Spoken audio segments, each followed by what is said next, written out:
Hello all and welcome to The Big Story, where we discuss the hottest topics of the day right in the heart of the newsroom. I'm Haryanto, coming to you live from the Straits Times, and we are streaming on Facebook and on YouTube, so be sure to comment, share and like our video. While you are at it, subscribe to our channel and hit the bell button so you will be alerted to when we go live or when we have a video. Now I'll have my newsroom colleagues joining me to talk about the stories that got you talking today. Now first up, following the National Day rally speech by Prime Minister Lee Hsien Loong on Sunday, the Tripartite Workgroup on Older Workers has released 22 recommendations to support older workers yesterday. Among them is the higher CPF contribution rates for older workers to come from employers and employees. The additional money will be paid into the special account, which yields the highest possible interest among the CPF accounts. The retirement age and re-employment age ceiling will also be raised to 65 and 70 respectively by 2030. To tell us more, I have Assistant Business Editor Joanna Seow. Welcome, Jo. Thank you, Haryanto. How are you feeling today? Good? I'm good. How are you? All right, I'm good as well. Now, Jo, there's been a lot of interest in what kind of support older workers will get since the retirement and re-employment ages are due to be raised, and also the growing population. Now, briefly tell us, how the Tripartite Workgroup came about and the highlights of the recommendations. Okay, so the work group was formed in May last year, and it comprises representatives from the government, employers and unions. And this is important because, of course, employers and workers may have different viewpoints. For example, workers may want the option to work as long as they want, but companies may be concerned about whether they can still contribute productively and about footing the rising insurance costs. So the group had to take in all these views, and the proposals were based on what both sides could agree on eventually. And to be clear, high retirement age doesn't mean that people must work until that age. They can, of course, retire anytime they want. But the raising the retirement age just extends the protection for the workers, so they can't be dismissed earlier than that because of their age. And for the CPF contributions, higher contributions are meant to help workers build up their retirement adequacy because you can get quite good interest from the CPF accounts. And to help businesses cope with the cost, the government is going to announce a support package for them in next year's budget. Actually, besides these key recommendations, there were a couple of other proposals I thought it would be good to highlight because they're actually about creating inclusive workplaces where older workers can feel valued.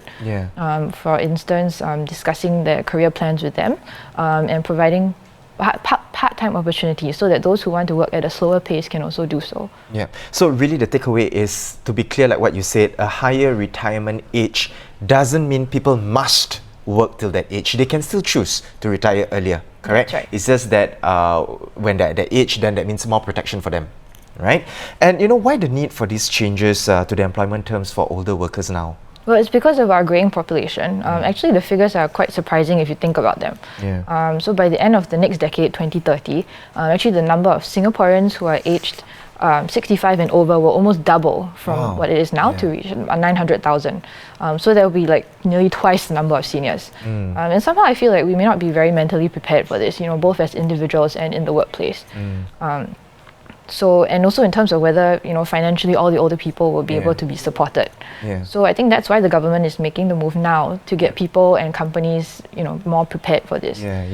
Let's focus on companies. So you mentioned that, getting them prepared, but in fact, there are companies already that have stepped up to help older workers and supporting them as well. More on this, which companies and how are they supporting these workers? So many companies have had to start training their older workers to help them adapt to the changing nature of work, like with technology disruption. So some of them have been redesigning more manual jobs so that the older workers can cope and use technology to be productive. So one example, which was highlighted by PM Lee in the rally, is this company called Mencas Marine, which makes ship propellers.